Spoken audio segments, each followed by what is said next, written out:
This is not just football. This is history being written goal by goal, match by match, night by night. A nation of 18 million stunned one of football's greatest powers. This is the FIFA World Cup 2026. And right now nobody is safe. Let's start with the result that absolutely nobody saw coming. MetLife Stadium, New Jersey. Group E, Ecuador versus Germany. Before a single whistle was blown, the story seemed already written. Germany, four-time world champions, already qualified, already group winners. Ecuador, a team that had taken 1 point from their first 2 matches, 1 loss away from going home. But football has never cared about what was supposed to happen. The second minute. Florian Wirtz picks up the ball in midfield and lays it off perfectly. Leroy Sane rolls it low past the goalkeeper. 1-0. Germany's earliest World Cup goal since 1934. The stadium falls silent in yellow. Ecuador are rocked. But they are not broken. 7 minutes later, minute 9, Pablo Veit wins the ball deep in Germany's half. He finds Nilson Angulo, a player making his first ever World Cup start. Angulo takes 1 touch, creates a sliver of space, and fires it straight through the legs of Manuel Neuer. 1-1. And MetLife comes alive. What followed was 68 minutes of pure, breathless football. Ecuador defending with everything they had. Germany pushing, pressing, creating half chances that never became goals. And then the 77th minute. A corner. Kevin Rodriguez's header falls into the 6-yard box. And Gonzalo Plata, calm as you like, pokes it past Neuer. 2-1. The bench erupts. The yellow end of MetLife loses its mind. And in that moment Ecuador had done something extraordinary. They had beaten Germany at a World Cup. Not a draw. A win. Pablo Veit made 9 tackles in this match alone, the most by any Ecuadorian player in World Cup history since 1966. This was not luck. This was hunger. Ecuador are through to the round of 32. The underdogs wrote their name in World Cup history tonight. But if Ecuador's story was about the heart, France's story was about something else entirely. Pure, ruthless, terrifying quality. France versus Norway. Group I. Ousmane Dembélé served notice to the entire tournament. Not Mbappé. Not this time. Dembélé, the reigning Ballon d'Or winner, took center stage and delivered one of the great individual World Cup performances in recent memory. Minute 7. Dembélé drops a shoulder, shifts onto his right foot, and fires across the goalkeeper. 1-0. Minute 20. He does it again. Different angle. And for a moment there is a flicker of hope for Ståle Solbakkens side.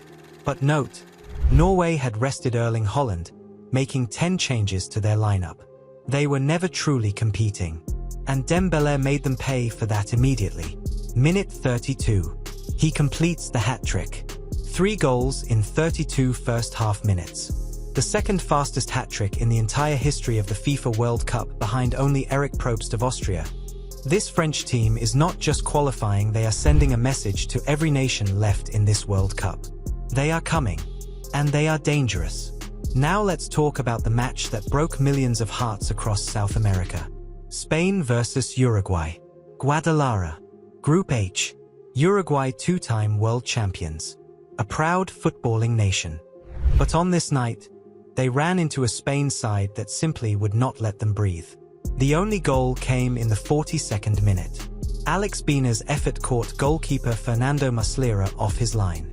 The ball slid past him.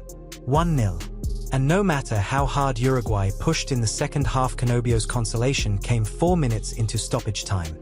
But it was disallowed, the equalizer never came. Final whistle. Spain win. Uruguay eliminated. For the second consecutive World Cup, one of football's most storied nations goes home at the group stage. Meanwhile, Spain finished top of Group H. Lamine Yamal is back. And now the match that every football fan on the planet has been waiting for. Saturday night. Miami. Hard Rock Stadium. Colombia versus Portugal. Let me explain exactly what is at stake here, because this is one of the most consequential group stage matches of the entire tournament. Colombia sit top of Group K with 6 points. Perfect record. 2 wins from 2. Colombia are brilliant, organized, and unbeaten. Portugal have 4 points. A slow start, a frustrating 1-1 draw against DR Congo, followed by a thunderous 5-0 demolition of Uzbekistan that answered a lot of questions very quickly. Here is the equation. If Colombia avoid defeat, they win the group. If Portugal win, they go top and Colombia drop to second. Miami is ready. And then there is him, Cristiano Ronaldo. 41 years old. 6 World Cups. The most decorated goalscorer in the history of this sport. His tournament did not start the way he wanted. But now comes the real test. Not Uzbekistan. Colombia. 6 points. Unbeaten. Organized at the back. Colombia coach Néstor Lorenzo said it himself this week. Cristiano is a juggernaut. You have to be careful not to leave him alone near the area.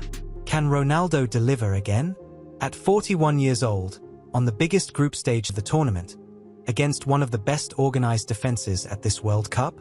So before we go, the question is yours. Who do you think will finish on top of the group, Portugal or Colombia? Drop your answer in the comments. And subscribe, because the chaos is only just beginning.